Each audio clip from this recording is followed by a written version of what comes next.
Namaskar everyone. Today we will study circular queue. So circular queue is a linear data structure. Addition and deletion operations are performed based on fast in fast out algorithm. The last position is connected back to the first position to make a circle or mesh. What does it mean? It means after the element is inserted at the last position in a queue, then the insertion is possible at the zero location or at the first position, which facility is present in circular queue, but this is not present in your linear queue. By the example you can get more clear. So there are two special operation. NQ means addition of element in a queue, DQ means deletion or remove of element from a queue. Okay, so why circular queue? What is the need of circular queue? Already we have studied linear queue. So what is the need of circular queue? In a linear queue, once the queue is completely full, it is not possible to insert more elements.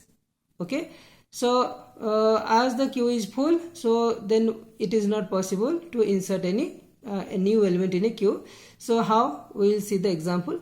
Even if we dequeue or remove the element from the queue, some space are available also. If some space are available in the queue, still we cannot perform the addition operation, or we cannot enqueue the element. Okay, how you see? This is a linear queue. You can see the elements are arranged in a sequential format. It is a linear queue, started from 0 and end at queue of 6. Means the maximum capacity to hold the element in this queue is what? 7. Okay, so here this is the front value and this is the rear value. If we dequeue the front, will be increased, still the rear will remain constant and we cannot do insertion. How you see? Here we have deleted the two elements from the queue. Here you see. Okay, from the front we can only perform the deletion operation. So from the front we have deleted two elements. Still we cannot perform the addition because here it is not available. This facility is not available in a linear queue. Okay, so because of this disadvantage, our circular queue comes. Here you see circular queue. So it looks like a mesh or circle. So after this element is filled, okay, after insertion of element throughout the entire queue, okay, the insertion can possible at the zero location if this location is free. Okay, so how you see? In this case, it is a structural representation of circular queue. Initially front equal to -1 and rear equal to -1. We have represented. Then addition of 10. Suppose we will add, then obviously front and rear both will increase, and now this is the structure of the new queue. Okay. Suppose you see, here we add 20. Then the next element will be what? Front will remain constant, front equal to 0, but rear will be increased by 1. So rear become rear equal to rear plus 1. So now rear is at the first location. Okay. Now suppose we will perform the deletion operation. When we delete, then the front is increased and rear remain constant. Previously rear became what? 1 and front was constant. When we perform the deletion operation, front will increased. So front became 1 and rear also 1 because rear remain constant. Now front and rear are 1.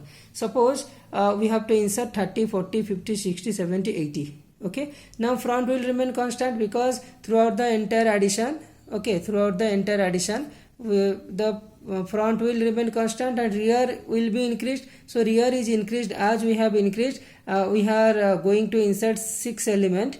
Previously rear was 1, so 6 plus 1 7. Now you can see before only the one element was present. Then we have added what? 30, then 40, then 50, then 60, then 70, then 80. Okay. Now the queue became like this. Okay. So if we want to add a new element in this queue, if it is a linear queue, it is not possible to add the element. But it is possible in a circular queue. Means after the element are inserted at the last position, means after inserting all the element, new element can be added at the first position if it is free. So as it is free, we can perform the addition as it is a mesh structure or circular in structure. So here you see we can add the new element and that is inserted here at the 0 location. Okay. So here in this case the front and rear both became what? 0. Here front 0 and rear 0. Okay. But in a linear queue it is not possible. Then condition for addition in a circular queue. You see, if rear equal to max size minus 1, then rear equal to 0. Understood or not? This is the condition to check the addition. Before addition, rear equal to max size minus 1. How? You see, here this is what? Here the rear value is 0. Here the rear value is 0. Okay. And what is the max size minus 1? Maximum capacity to hold the element in this queue is what? 8. Okay. So 8 minus 1 is what? 7. Okay. And what is the rear value? Rear value is 0. So 0 equal to 7? No. So rear is not equal to 0. Okay. But here you see, here what is the value? Here the value of rear is what? 7. And the maximum capacity is what? To hold the element. How many element it has holded? It holds 8 element.